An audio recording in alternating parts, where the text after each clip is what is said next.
ਸਤਨਾਮ ਵਾਹਿਗੁਰੂ ਸਾਹਿਬ ਜੀ। ਮੈਂ ਨਾਹੀ ਕਛ ਹੋ ਨਾਹੀ, ਕਛ ਆਹੇ ਨਾ ਮੋਰਾ। ਅਵਸਰ ਲੱਜਾ ਰਾਖ ਲਿਓ, ਸਦਨਾ ਜਨ ਤੋਰਾ। ਰਾਮ ਜਪਉ ਜੀ ਐਸੇ ਐਸੇ, ਧਰੂ ਪ੍ਰਹਿਲਾਦ। ਜਪਿਓ ਹਰਿ ਜੈਸੇ, ਦੀਨ ਦਇਆਲ ਭਰੋਸੈ ਤੇਰੇ। ਸਭ ਪਰਵਾਰ ਚੜਾਇਆ ਬੇੜੇ। ਜਾ ਤਿਸ ਭਾਵੈ ਤਾ ਹੁਕਮ ਮਨਾਵੈ, ਇਸ ਬੇੜੇ ਕੋ ਪਾਰ ਲੰਘਾਵੈ। ਗੁਰ ਪ੍ਰਸਾਦ ਐਸੀ ਬੁੱਧ ਸਮਾਨੀ, ਚੂਕ ਗਈ ਫਿਰ ਆਵਨ ਜਾਨੀ। ਚੂਕ ਗਈ ਫਿਰ ਆਵਨ ਜਾਨੀ। ਕਹਿ ਕਬੀਰ ਭਜ ਸਾਰੰਗ ਪਾਨੀ, ਉਰਵਾਰ ਪਾਰ ਸਭ ਏਕੋ ਦਾਨੀ। ਬੇਸੁਮਾਰ ਅਥਾਹ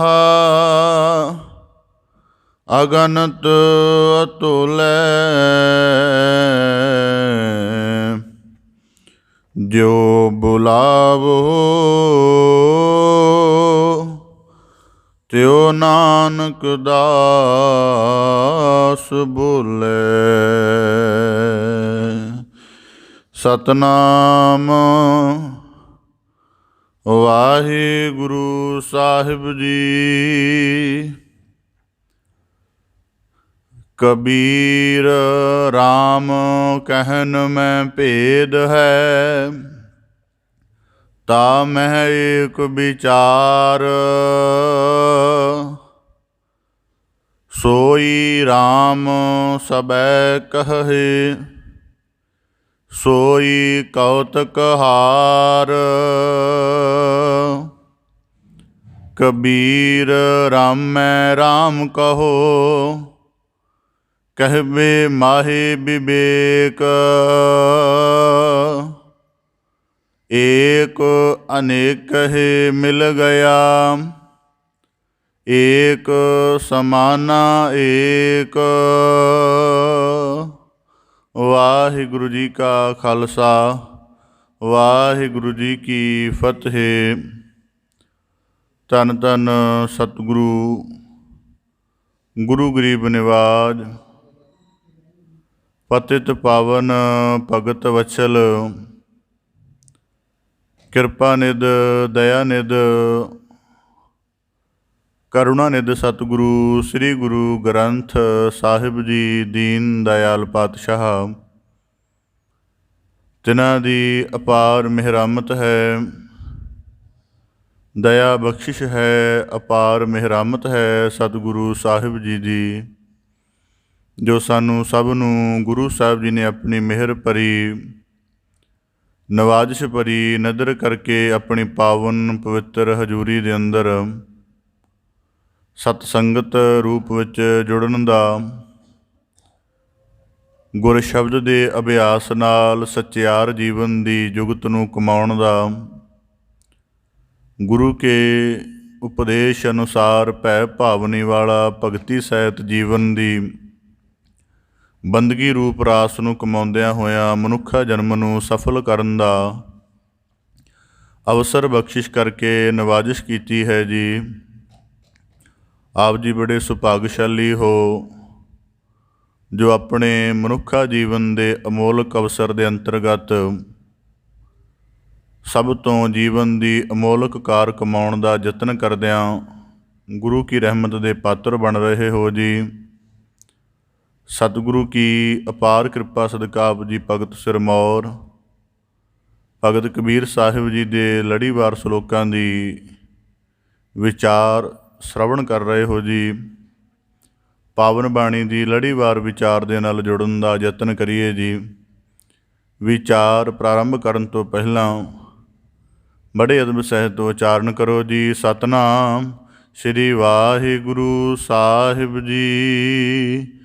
ਕਬੀਰ ਰਾਮ ਕਹਿਨ ਮੈਂ ਭੇਦ ਹੈ, ਤਾਂ ਮਹਿ ਏਕ ਵਿਚਾਰ। ਭਗਤ ਸਾਹਿਬ ਭਗਤ ਕਬੀਰ ਸਾਹਿਬ ਜੀ ਲੜੀਵਾਰ ਸਲੋਕਾਂ ਦੇ ਅੰਤਰਗਤ ਇਸ ਤੋਂ ਪਹਿਲੇ ਸਲੋਕ ਦੇ ਵਿੱਚ ਸਾਨੂੰ ਬਖਸ਼ਿਸ਼ ਕਰਕੇ ਨਵਾਜਿਆ ਸੀ ਕਿ ਜਦ ਪੂਰਨ ਸਤਿਗੁਰੂ ਦਾ ਮਿਲਾਪ ਮਨੁੱਖ ਨੂੰ ਪ੍ਰਾਪਤ ਹੋ ਜਾਵੇ, ਫਿਰ ਗੁਰ ਉਪਦੇਸ਼ ਦੀ ਜਿਸ ਗੁਰ ਉਪਦੇਸ਼ ਦੀ ਕਮਾਈ ਦੇ ਨਾਲ ਮਨੁੱਖ ਦਾ ਸਭ ਪ੍ਰਕਾਰ ਦਾ ਮਮਤਾ ਰੂਪ ਮੋਹ ਰੂਪ ਭਰਮ ਆਦ ਬਿਆਦ ਤ੍ਰਿਸ਼ਨਾ ਵਾਸ਼ਨਾ ਰੂਪ ਜਿਹਦੇ ਤਾਪ ਨਿਵਰਤ ਹੋ ਜਾਣ, ਹਰਖ ਸੋਗ ਦੇ ਵਿੱਚ ਇੱਕ ਸਮਾਨ ਹੋ ਜਾਏ ਅਤੇ ਪ੍ਰਭੂ ਜੋਤ ਵਾਂਗ ਉਹਦੇ ਜੀਵਨ ਦਾ ਪੂਰਾ ਪ੍ਰਭਾਵ ਬਣ ਜਾਏ। ਐਸੇ ਗੁਰ ਉਪਦੇਸ਼ ਦੀ ਕਮਾਈ ਨਾਲ ਐਸੇ ਗੁਰ ਦੇ ਮਿਲਾਪ ਨਾਲ ਜੁੜਨਾ ਮਨੁੱਖ ਦੇ ਜੀਵਨ ਦੀ ਸਭ ਤੋਂ ਵੱਡੀ ਸਫਲਤਾ ਹੈ। ਇਸ ਪ੍ਰਕਾਰ ਭਗਤ ਕਬੀਰ ਸਾਹਿਬ ਜੀ ਨੇ ਉਸ ਸਲੋਕ ਦੇ ਅੰਤਰਗਤ ਪੂਰਨ ਸਤਿਗੁਰੂ ਦੀ ਮਹਿਮਾ ਅਤੇ ਉਸ ਦੇ ਉਪਦੇਸ਼ ਦੀ ਕਮਾਈ ਨਾਲ ਜੀਵਨ ਦਾ ਅਸਲ ਦੇ ਵਿੱਚ ਕੀ ਪਰਿਵਰਤਨ ਹੁੰਦਾ ਹੈ, ਵਿਕਾਸ ਹੁੰਦਾ ਹੈ, ਉਸ ਦੇ ਸੰਬੰਧ ਵਿੱਚ ਸਾਨੂੰ ਚੇਤੰਨ ਕੀਤਾ ਸੀ। ਇਸ ਅੰਤਰਗਤ ਉਪਦੇਸ਼ ਬਖਸ਼ਿਸ਼ ਕਰਦਿਆਂ ਫਰਮਾਉਂਦੇ ਹਨ, ਕਬੀਰ ਰਾਮ ਕਹਿਨ ਮੈਂ ਭੇਦ ਹੈ, ਤਾਂ ਮਹਿ ਏਕ ਵਿਚਾਰ। ਭਗਤ ਕਬੀਰ ਸਾਹਿਬ ਜੀ ਬਖਸ਼ਿਸ਼ ਕਰਦੇ ਹਨ ਕਿ ਰਾਮ ਕਹਿਣ ਦੇ ਵਿੱਚ ਭੇਦ ਹੈ। ਭੇਦ ਦਾ ਭਾਵ ਹੁੰਦਾ ਹੈ ਫਰਕ ਜਾਂ ਅੰਤਰ, ਜਾਂ ਇਸ ਦਾ ਅਰਥ ਕਿਹਾ ਜਾਂਦਾ ਹੈ ਕਿ ਸੂਖਮ ਕਿਸਮ ਦਾ ਰਮਜ ਰੂਪ ਅੰਤਰ। ਕਿ ਭਗਤ ਕਬੀਰ ਸਾਹਿਬ ਜੀ ਕਹਿੰਦੇ ਸਗਲ ਜਗਤ ਜਦ ਅਕਾਲ ਪੁਰਖ ਜਾਂ ਪਰਮ ਸੱਤਾ ਦਾ ਨਾਮ ਲੈਂਦਾ ਹੈ ਤਾਂ ਉਹ ਰਾਮ ਸ਼ਬਦ ਦਾ ਉਚਾਰਨ ਕਰਦਾ ਹੈ, ਪਰ ਕਹਿੰਦੇ ਇਸ ਰਾਮ ਸ਼ਬਦ ਉਚਾਰਨ ਦੇ ਵਿੱਚ ਵੀ ਫਰਕ ਹੈ। ਇੱਕ ਸੂਖਮ ਰਮਜ ਹੈ ਜਿਹੜੀ ਜਲਦੀ ਕਿਤੇ ਨਹੀਂ ਬੁੱਝੀ ਜਾਂਦੀ। ਇਸ ਕਰਕੇ ਕਹਿੰਦੇ ਤਾਂ ਮਹਿ ਏਕ ਵਿਚਾਰ। ਇਸ ਕਰਕੇ ਉਹਦੀ ਵਿਚਾਰ ਦਾ ਭਾਵ ਉਹਨੂੰ ਜਾਣਨਾ ਬੁੱਝਣਾ ਅਤੇ ਉਹਦਾ ਜਿਹੜਾ ਸਮੁੱਚਾ ਅਨੁਭਵ ਹੈ ਉਹਨੂੰ ਆਪਣੇ ਪਾਸ ਗ੍ਰਹਿਣ ਕਰਨਾ। ਕਹਿੰਦੇ ਇਹ ਕਰਮ ਹੋਣਾ ਚਾਹੀਦਾ ਹੈ। ਸੋਈ ਰਾਮ ਸਭੈ ਕਹੇ ਸੋਈ ਕੌਤਕਹਾਰ। ਕਿ ਉਸ ਪਰਮ ਸੱਤਾ ਅਕਾਲ ਪੁਰਖ ਦੀ ਹਸਤੀ ਨੂੰ ਸਾਰੇ ਰਾਮ ਰੂਪ ਦੇ ਵਿੱਚ ਆਖ ਰਹੇ ਹਨ ਅਤੇ ਉਹੀ ਸਾਰੇ ਇਸ ਜਗਤ ਦਾ ਸਿਰਜਣਹਾਰ ਹੈ। ਸਗਲ ਜਗਤ ਦੀਆਂ ਜਿੰਨੀਆਂ ਕਿਰਿਆਵਾਂ ਹਨ ਨਾਨਾ ਪ੍ਰਕਾਰ ਦੀਆਂ, ਸਾਰੀਆਂ ਦਾ ਸੰਚਾਲਕ ਅਕਾਲ ਪੁਰਖ ਸਿਰਮੌਰ ਹਸਤੀ ਆਪ ਹੈ। ਇਸ ਪ੍ਰਕਾਰ ਭਗਤ ਕਬੀਰ ਸਾਹਿਬ ਜੀ ਬਖਸ਼ਿਸ਼ ਕਰਦੇ ਹਨ। ਹੁਣ ਇਸ ਸਲੋਕ ਨੂੰ ਸ਼ਬਦ ਵਿਚਾਰ ਦੇ ਨੁਕਤੇ ਤੋਂ ਸਮਝਣ ਦਾ ਵਾਚਣ ਦਾ ਯਤਨ ਕਰੀਏ। ਭਗਤ ਕਬੀਰ ਸਾਹਿਬ ਜੀ ਨੇ ਸ਼ਬਦ ਵਰਤਿਆ ਕਬੀਰ ਰਾਮ ਕਹਿਨ ਮੈਂ ਭੇਦ ਹੈ। ਹੁਣ ਜਦੋਂ ਭਗਤ ਕਬੀਰ ਸਾਹਿਬ ਜੀ ਐਸਾ ਵਾਕ ਉਚਾਰਨ ਕਰ ਰਹੇ ਨੇ ਤਾਂ ਜ਼ਰੂਰ ਕੋਈ ਐਸੀ ਪਰਿਸਥਿਤੀ ਰਹੀ ਹੋਏਗੀ ਜਿਹਦੇ ਵਿੱਚ ਇਸ ਸ਼ਬਦ ਦਾ ਸਮੁੱਚਾ ਜਿਹੜਾ ਅਨੁਭਵ ਹੈ ਉਹ ਉਹਨਾਂ ਦੇ ਕਹਿਣ ਵਾਲਿਆਂ ਪਾਸ ਨਹੀਂ ਹੋਏਗਾ। ਜਿਵੇਂ ਅਸੀਂ ਜ਼ਿੰਦਗੀ 'ਚ ਰੋਜ਼ਾਨਾ ਦੀਆਂ ਵਰਤੋਂ ਵਿਵਹਾਰ ਦੇ ਵਿੱਚ ਬੋਲ ਚਾਲ ਦੇ ਵਿੱਚ ਸੈਂਕੜੇ ਸ਼ਬਦ ਵਰਤਦੇ ਹਾਂ। ਜ਼ਰੂਰੀ ਨਹੀਂ ਕਿ ਸਾਨੂੰ ਉਹਨਾਂ ਸਾਰੇ ਸ਼ਬਦਾਂ ਦਾ ਅਰਥ ਭਾਵ ਜਾਂ ਉਹਨਾਂ ਦਾ ਸੂਖਮ ਭਾਵ ਕੀ ਅਰਥ ਦੇ ਨੁਕਤੇ ਤੋਂ ਇਹਦਾ ਪਤਾ ਹੋਵੇ। ਇਸ ਕਰਕੇ ਭਗਤ ਕਬੀਰ ਸਾਹਿਬ ਜੀ ਬਖਸ਼ਿਸ਼ ਕਰ ਰਹੇ ਹਨ, ਕਬੀਰ ਰਾਮ ਕਹਿਨ ਮੈਂ ਭੇਦ ਹੈ। ਸਭ ਤੋਂ ਪਹਿਲਾਂ ਰਾਮ ਸ਼ਬਦ ਦੇ ਸੰਬੰਧ ਵਿੱਚ ਥੋੜ੍ਹਾ ਅਰਜ਼ ਕਰਦੇ ਹਾਂ। ਭਗਤ ਕਬੀਰ ਸਾਹਿਬ ਜਦੋਂ ਰਾਮ ਸ਼ਬਦ ਵਰਤਿਆ ਗੁਰਬਾਣੀ ਵਿੱਚ ਬਹੁਤ ਜਗ੍ਹਾ ਇਹ ਸ਼ਬਦ ਸਾਨੂੰ ਮਿਲਦਾ ਹੈ। ਤਾਂ ਰਾਮ ਸ਼ਬਦ ਦਾ ਭਾਵ ਹੈ ਇਹ ਸੰਸਕ੍ਰਿਤ ਦੇ ਰਮ ਧਾਤੂ ਤੋਂ ਬਣਿਆ ਹੈ। ਰਮ ਧਾਤੂ ਦਾ ਭਾਵ ਜੋ ਰਮਿਆ ਹੈ, ਜਿਹਦਾ ਰਮਣ ਕੀਤਾ ਜਾਂਦਾ ਹੈ। ਜਦੋਂ ਇਹ ਕੇਵਲ ਆਤਮ ਸਰੂਪ ਹੋ ਕੇ ਹਰੇਕ ਰਚਨਾ ਦੇ ਅੰਦਰ ਰਮਿਆ ਹੋਇਆ ਹੈ, ਭਾਵ ਕਿ ਮੌਜੂਦ ਹੈ, ਉਦੋਂ ਇਹਨੂੰ ਰਾਮ ਕਿਹਾ ਜਾਂਦਾ ਹੈ। ਅਤੇ ਜਦੋਂ ਇਹਦੀ ਪਰਮ ਮਾਲਕ ਸੱਤਾ ਨੂੰ ਜਾਣ ਕੇ ਸਾਧਕ ਧਿਆਨ ਧਰਦੇ ਹਨ, ਜਿਵੇਂ ਅਸੀਂ ਆਪਣੇ ਆਤਮ ਸਰੂਪ ਦਾ ਧਿਆਨ ਧਰਨਾ ਹੋਵੇ ਤਾਂ ਅਸੀਂ ਕਿਸ ਦਾ ਧਿਆਨ ਧਰਾਂਗੇ? ਅਸੀਂ ਉਸ ਪਰਮ ਸ਼ਕਤ ਦਾ ਹੀ ਧਿਆਨ ਧਰਾਂਗੇ ਜਿਹੜੀ ਆਤਮ ਸਰੂਪ ਹੋ ਕੇ ਸਾਡੇ ਜੀਵਨ ਦੇ ਅੰਦਰ ਵਿਚਰ ਰਹੀ ਹੈ ਅਤੇ ਜਿਹਦੇ ਕਰਕੇ ਸਾਡੇ ਸਮੇਤ ਸਾਰੇ ਜਗਤ ਦਾ ਜੀਵਨ ਬਣਿਆ ਹੋਇਆ ਹੈ। ਇਸ ਕਰਕੇ ਰਮਣ ਰੂਪ ਕਰਕੇ ਵੀ ਉਹਦਾ ਨਾਮ ਰਾਮ ਹੈ ਅਤੇ ਧਿਆਨ ਨਿਸ਼ਟ ਹੋ ਕੇ ਜਿਹੜਾ ਉਹਦਾ ਧਿਆਨ ਧਰਦੇ ਹਨ ਇਸ ਰੂਪ ਕਰਕੇ ਵੀ ਰਾਮ ਹੈ। ਇਸ ਕਰਕੇ ਰਮ ਸ਼ਬਦ ਇਵੇਂ ਵੀ ਕਿਹਾ ਜਾਂਦਾ ਕਿ ਸੰਸਕ੍ਰਿਤ ਦੇ ਦੋ ਧਾਤੂਆਂ ਤੋਂ ਬਣਿਆ ਹੈ। ਇੱਕ ਧਾਤੂ ਹੈ ਰਮ, ਦੂਜੀ ਹੈ ਗਮ। ਰਮ ਦਾ ਅਰਥ ਹੈ ਰਮਣਾ, ਭਾਵ ਕਿ ਹੋਣਾ, ਮੌਜੂਦ ਹੋਣਾ। ਗਮ ਦਾ ਭਾਵ ਹੈ ਬ੍ਰਹਿਮੰਡ, ਜਿੰਨੀ ਬ੍ਰਹਿਮੰਡ ਦੀ ਹੋਂਦ ਹੈ ਉਸ ਸਾਰੇ ਵਿੱਚ ਉਹਦਾ ਪ੍ਰਕਾਸ਼ ਹੋਣਾ। ਇਸ ਕਰਕੇ ਭਗਤ ਕਬੀਰ ਸਾਹਿਬ ਜੀ ਕਹਿੰਦੇ ਰਾਮ ਕਹਿਨ ਮੈਂ ਭੇਦ ਹੈ। ਰਾਮ ਕਹਿਣ ਦੇ ਵਿੱਚ ਫਰਕ ਇਸ ਕਰਕੇ ਸਰਲ ਆਖਣਾ ਹੋਵੇ ਅਤੇ ਇਹ ਅਕਾਲ ਪੁਰਖ ਦਾ ਇੱਕ ਵਿਸ਼ੇਸ਼ਣ ਰੂਪ ਨਾਮ ਹੈ। ਭਾਵ ਕਿ ਜਦੋਂ ਕਿਸੇ ਚੀਜ਼ ਦੇ ਅੰਦਰ ਰਮਣਾ, ਹੁਣ ਰਮਣਾ ਕੀ ਹੁੰਦਾ ਹੈ? ਜਦ ਅਸੀਂ ਜਲ ਆਦਿਕ ਵਸਤ ਦੇ ਵਿੱਚ ਕੁਝ ਨਮਕ ਆਦਿਕ ਘੋਲ ਦਈਏ ਤਾਂ ਉਹ ਘੁਲ ਜਾਂਦਾ ਹੈ, ਉਹਦੀ ਵੱਖਰੀ ਹਸਤੀ ਉਹਦੇ ਵਿੱਚ ਨਹੀਂ ਨਜ਼ਰ ਆਉਂਦੀ। ਪਰ ਜਦੋਂ ਉਹਨੂੰ ਚੱਖਿਆ ਜਾਏਗਾ ਤਾਂ ਇਹ ਅਨੁਭਵ ਹੋਏਗਾ ਕਿ ਇਹਦੇ ਵਿੱਚ ਨਮਕ ਵੀ ਹੈ, ਪਰ ਉਹਦਾ ਸਰੂਪ ਨਹੀਂ ਕੋਈ ਦਿਖਾ ਸਕੇਗਾ। ਕਹਿ ਦੇਗਾ ਕਿ ਇਹਦੇ ਵਿੱਚ ਹੈ, ਉਹਦਾ ਸਰੂਪ ਨਹੀਂ ਦਿਖਾ ਸਕੇਗਾ। ਇਸ ਕਰਕੇ ਜਦੋਂ ਭਗਤ ਕਬੀਰ ਸਾਹਿਬ ਜੀ ਨੇ ਕਿਹਾ ਰਾਮ ਕਹਿਨ ਮੈਂ ਭੇਦ ਹੈ, ਅਤੇ ਇੱਥੇ ਉਹਨਾਂ ਨੇ ਨਿਰਗੁਣ ਰਾਮ ਦੇ ਸੰਬੰਧ ਦੇ ਵਿੱਚ ਕਿਹਾ ਹੈ ਕਿ ਉਸ ਅਕਾਲ ਪੁਰਖ ਦੀ ਹਸਤੀ ਨੂੰ ਜਦੋਂ ਬੁੱਝਾਂਗੇ ਜਾਂ ਜਦੋਂ ਉਹਨੂੰ ਕਹਿਣਾ ਹੋਏਗਾ ਤਾਂ ਉਦੋਂ ਇੱਕ ਸੂਖਮ ਭੇਦ ਸਮਝਣ ਦੀ ਲੋੜ ਹੈ ਅਤੇ ਉਸ ਭੇਦ ਦੇ ਲਈ ਸਾਨੂੰ ਵਿਚਾਰ ਕਰਨੀ ਪਏਗੀ।